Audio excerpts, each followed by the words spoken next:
Welcome to nature care. আমি মিথিলা। চলুন দেখে নেই গ্যাস্ট্রিকের সমস্যার সমাধান করুন সম্পূর্ণ প্রাকৃতিক উপায়ে।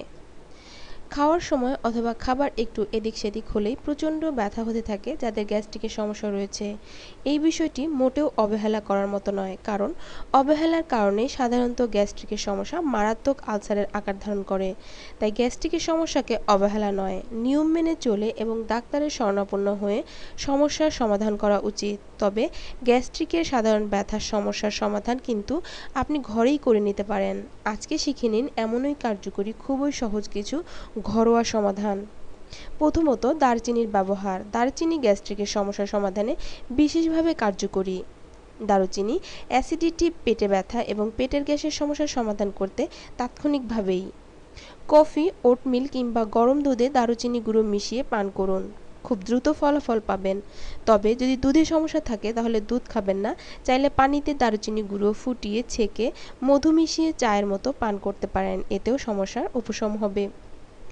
বেকিং সোডার ব্যবহার। বেকিং সোডার অ্যাসিডিক উপাদান পাকস্থলীর অতিরিক্ত অ্যাসিডের মাত্রা নিয়ন্ত্রণ করে, গ্যাস দূর করে, গ্যাস্ট্রিকের সমস্যার সমাধান কাজ করে।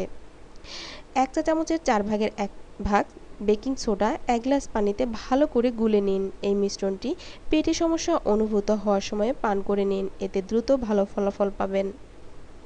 আদার ব্যবহার। আদা গ্যাস্ট্রিকের ব্যথা দূর করতে বিশেষভাবে কার্যকরী। আদার অ্যান্টিঅক্সিডেন্ট ও অ্যান্টি ইনফ্ল্যামেটরি উপাদান প্রদাহ ও গ্যাস্ট্রিকের ব্যথা উপশমে কাজ করে। 2 কাপ পানিতে 1 টেবিল চামচ আদা কুচি একটু ছেঁকে নিয়ে ফুটাতে থাকুন। পানি শুকিয়ে 1 কাপ হয়ে এলে এতে 1 থেকে 2 চা-চামচ মধু মিশিয়ে পান করুন, বেশ ভালো ও দ্রুত ফল পাবেন। চাইলে শুধু আদা লবণ দিয়ে চিবিয়ে খেয়ে দেখতে পারেন, এতেও অনেক উপকার হবে।